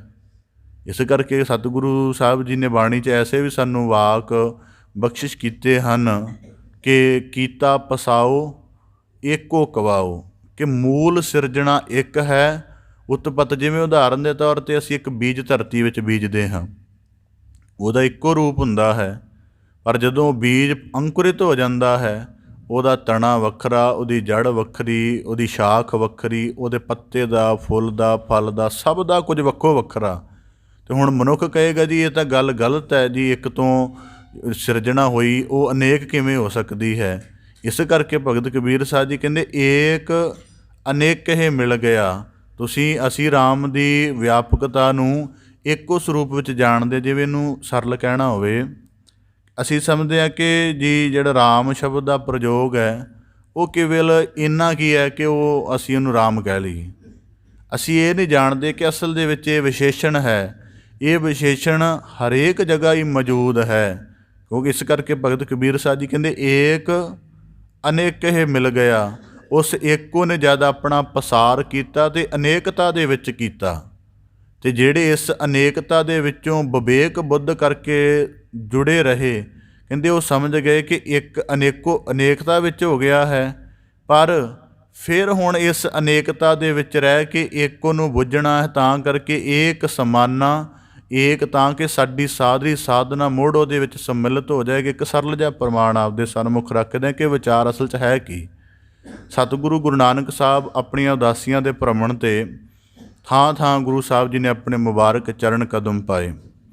ਸਤਿਗੁਰੂ ਗੁਰੂ ਨਾਨਕ ਸਾਹਿਬ ਜੀ ਦੀ ਜਦ ਬ੍ਰਹਮਸਾਨੀ ਸ਼ੇਖ ਬ੍ਰਹਮਸਾਨੀ ਦੇ ਨਾਲ ਗੋਸ਼ਟ ਹੁੰਦੀ ਹੈ ਤਾਂ ਗੁਰੂ ਸਾਹਿਬ ਜੀ ਨੇ ਸ਼ਲੋਕ ਉਚਾਰਿਆ, ਆਪੇ ਪੱਟੀ ਕਲਮ ਆਪ ਉੱਪਰ ਲੇਖ ਵੀ ਤੂੰ, ਏਕੋ ਕਹੀਐ ਨਾਨਕਾ ਦੂਜਾ ਕਾਹੇ ਕੂ। ਜਦ ਇਹ ਸ਼ਲੋਕ ਉਹਨਾਂ ਸੁਣਿਆ ਤਾਂ ਕਹਿਣ ਲੱਗੇ ਕਿ ਇਹ ਕਿਵੇਂ ਹੋ ਸਕਦਾ ਹੈ ਕਿ ਲਿਖਣ ਵਾਲਾ ਆਪ, ਪੱਟੀ ਆਪ, ਉੱਪਰਲਾ ਲੇਖ ਵੀ ਆਪ ਅਤੇ ਪੜ੍ਹਨ ਵਾਲਾ ਵੀ ਆਪ ਅਤੇ ਉਸ ਲੇਖ ਦੇ ਅਨੁਸਾਰ ਕਾਰ ਚਲਾਉਣ ਵਾਲਾ ਵੀ ਆਪ, ਇਹ ਸਾਰਾ ਕੁਝ ਇੱਕੋ ਕਿਵੇਂ ਹੋ ਸਕਦਾ ਹੈ। ਇਸ ਗੱਲ ਦੀ ਉਹਨਾਂ ਦੇ ਨਾਲ ਗੁਰੂ ਨਾਨਕ ਸਾਹਿਬ ਨਾਲ ਗੋਸ਼ਟ ਹੋਈ, ਚਰਚਾ ਹੋਈ। ਉਹ ਕਹਿਣ ਲੱਗੇ, ਗੁਰੂ ਸਾਹਿਬ ਜੀ ਦਾ ਭੇਦ ਦੱਸੋ। ਗੁਰੂ ਨਾਨਕ ਸਾਹਿਬ ਜੀ ਨੇ ਫਿਰ ਉੱਤਰ ਦਿੰਦਿਆਂ ਕਿਹਾ ਕਿ ਸ਼ਬਦ ਹੈ ਆਪੇ ਪੱਟੀ। ਪੱਟੀ ਦਾ ਭਾਵ ਕਿ ਸਾਰੀ ਰਚਨਾ, ਆ ਜਿੰਨਾ ਜਗਤ ਹੈ ਇਹਦਾ ਰਚਨਹਾਰ ਕੋਈ ਹੋਰ ਹੈਗਾ ਹੈ? ਇੱਕੋ ਹੀ ਰਚਨਹਾਰ। ਇਸ ਕਰਕੇ ਜਗਤ ਦੀ ਜਿੰਨੀ ਰਚਨਾ ਪੱਟੀ ਉਹ ਮਾਲਕ ਆਪ ਹੈ। ਜਾਂ ਪੱਟੀ ਦੇ ਰੂਪ ਵਿੱਚ ਜਿਹੜੇ ਜੀਵਾਂ ਦੇ ਮਸਤਕ ਦੇ ਲੇਖ ਹਨ, ਉਹ ਮਸਤਕ ਵੀ ਉਹ ਆਪ ਹੈ, ਕਿਉਂਕਿ ਉਹ ਸਿਰਜਣਹਾਰ ਹੈ। ਇਸ ਕਰਕੇ ਜਦੋਂ ਪੱਟੀ ਸ਼ਬਦ ਕਿਹਾ, ਇਹਦਾ ਮਤਲਬ ਸਿਰਜਣਹਾਰ ਕਿਹਾ ਜਾ ਰਿਹਾ। ਅੱਗੇ ਆਪੇ ਪੱਟੀ ਕਲਮ ਆਪ, ਕਿ ਜਦੋਂ ਆ ਰਚਨਾ ਮਾਲਕ ਤੂੰ ਰਚ ਦਿੰਦਾ ਫਿਰ ਇਹਨੂੰ ਚਲਾਉਣਾ ਹੁੰਦਾ ਹੈ ਤਾਂ ਇਹਦੇ ਵਿੱਚ ਹੁਕਮ ਵੀ ਤੂੰ ਆਪ ਪਾਉਣਾ ਹੈ। ਰਚਨਾ ਦਾ ਮਤਲਬ ਬੰਦੇ ਸਾਜ ਦਿੱਤੇ, ਪਰ ਬੰਦਿਆਂ ਦੇ ਅੰਦਰ ਪ੍ਰਾਣ ਅਤੇ ਆਤਮ ਜੋਤ ਵੀ ਤੂੰ ਆਪ ਹੈ। ਆਪੇ ਪੱਟੀ ਕਲਮ ਆਪ। ਫਿਰ ਕਲਮ ਦਾ ਇੱਕ ਹੋਰ ਅਰਥ ਕਿ ਇਹਨਾਂ ਦਾ ਜਿਹੜੇ ਅੰਦਰ ਮਨ ਬਣਦਾ ਹੈ ਮਾਇਆ ਕਰਕੇ, ਤੇਰੀ ਮਾਇਆ, ਮਾਇਆ ਕਰਕੇ ਇਹਨਾਂ ਦਾ ਮਨ ਬਣਦਾ ਹੈ। ਤੇਰੇ ਸ਼ਬਦ ਦਾ ਗਿਆਨ ਹੈ, ਉਹਦੇ ਕਰਕੇ ਇਹਨਾਂ ਦੀ ਬੁੱਧ ਬਣਦੀ ਹੈ। ਤੇਰੇ ਵਿਸ਼ਵਾਸ ਕਰਕੇ ਇਹਨਾਂ ਦੀ ਭਗਤੀ ਬਣਦੀ ਹੈ। ਇਸ ਕਰਕੇ ਆਪੇ ਪੱਟੀ ਕਲਮ ਆਪ। ਫਿਰ ਕਹਿੰਦੇ ਉੱਪਰ ਲੇਖ ਵੀ ਤੂੰ। ਫਿਰ ਜਿਹੜਾ ਇਸ ਭਾਵ ਨੂੰ ਬੁੱਝ ਲੈਂਦਾ ਹੈ ਉਹ ਤੇਰੀ ਕਾਰ ਦੇ ਵਿੱਚ ਜੁੜ ਜਾਂਦਾ। ਬਾਣੀ 'ਚ ਵਾਕ ਹੁੰਦੇ, ਜੈਸੀ ਕਲਮ ਬੁੜੀ ਹੈ ਮਸਤਕ ਤੈਸੀ ਜੀੜੇ ਪਾਸ। ਫਿਰ ਗੁਰੂ ਸਾਹਿਬ ਜੀ ਕਹਿੰਦੇ ਉਂਝ ਬਾਹਰੀ ਰੂਪਾਂ 'ਚ ਦੇਖਾਂਗੇ ਤਾਂ ਵੱਖੋ ਵੱਖਰਾ ਨਜ਼ਰ ਆਏਗਾ, ਪਰ ਜਿਹੜੀ ਮਗਰ ਇੱਕ ਪਰਮ ਸ਼ਕਤ ਵਰਤਰੀ ਹੈ ਉਹ ਇੱਕੋ ਹੈ। ਇਸ ਕਰਕੇ ਦੂਜਾ ਕਿਹਾ ਹੀ ਨਹੀਂ ਜਾ ਸਕਦਾ। ਇੱਕ ਪੱਛਮ ਦੇ ਵਿਦਵਾਨ ਨੇ ਇੱਕ ਵਾਕ ਆਖਿਆ ਦਾ ਅਦਰ ਇਜ ਹੈਲ, ਵੀ ਦੂਜਾ ਨਰਕ ਹੈ। ਉਸ ਗੱਲ ਦੀ ਬੜੀ ਵੱਡੀ ਚਰਚਾ ਹੋਈ। ਇਸ ਕਰਕੇ ਗੁਰਬਾਣੀ ਵਿੱਚ ਭਗਤ ਕਬੀਰ ਸਾਹਿਬ ਜੀ ਨੇ ਵੀ ਕਿਹਾ, ਏਕ ਅਨੇਕ ਇਹ ਮਿਲ ਗਿਆ।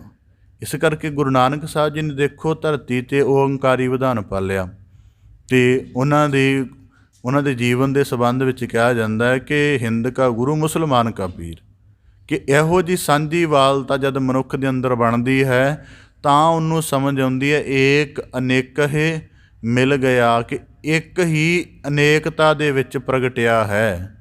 ਹੁਣ ਉਦਾਹਰਨ ਦੇ ਤੌਰ 'ਤੇ ਏਕ ਅਨੇਕਤਾ ਵਿੱਚ ਕਿਵੇਂ ਹੁੰਦਾ, ਇੱਕ ਹੋਰ ਦ੍ਰਿਸ਼ਟਾਂਤ ਆਪਦੇ ਸਨਮੁਖ ਰੱਖਦੇ ਹਾਂ।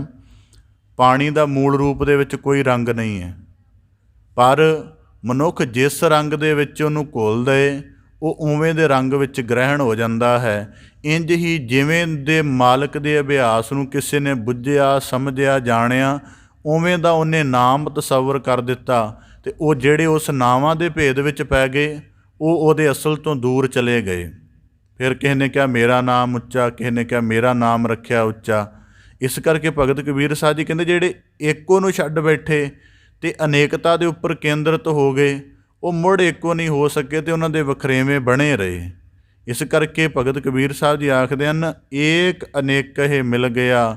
ਇੱਕੋ ਦਾ ਜਦੋਂ ਨੂਰ ਪਸਰਿਆ ਤਾਂ ਉਹ ਅਨੇਕਤਾ ਦੇ ਵਿੱਚ ਪਸਰੇ। ਇਸ ਕਰਕੇ ਇਹ ਅੱਜ ਦੇ ਸਮੇਂ 'ਚ ਨਾ ਦੁਨੀਆ ਦੇ ਵਿੱਚ ਇੱਕ ਪੈਟਰਨ ਚੱਲ ਰਿਹਾ ਕਿ ਜਿਹੜੀ ਦੁਨੀਆ ਦੀ ਅਨੇਕਤਾ ਉਹਨੂੰ ਖਤਮ ਕਰੋ। ਇਸ ਕਰਕੇ ਤੁਸੀਂ ਆਪਣੀ ਇੰਡੀਆ 'ਚ ਵੀ ਦੇਖ ਲਓ, ਉਹ ਕਹਿ ਰਹੇ ਇੱਕ ਦੇਸ਼, ਇੱਕ ਭਾਸ਼ਾ, ਇੱਕ ਪਛਾਣ।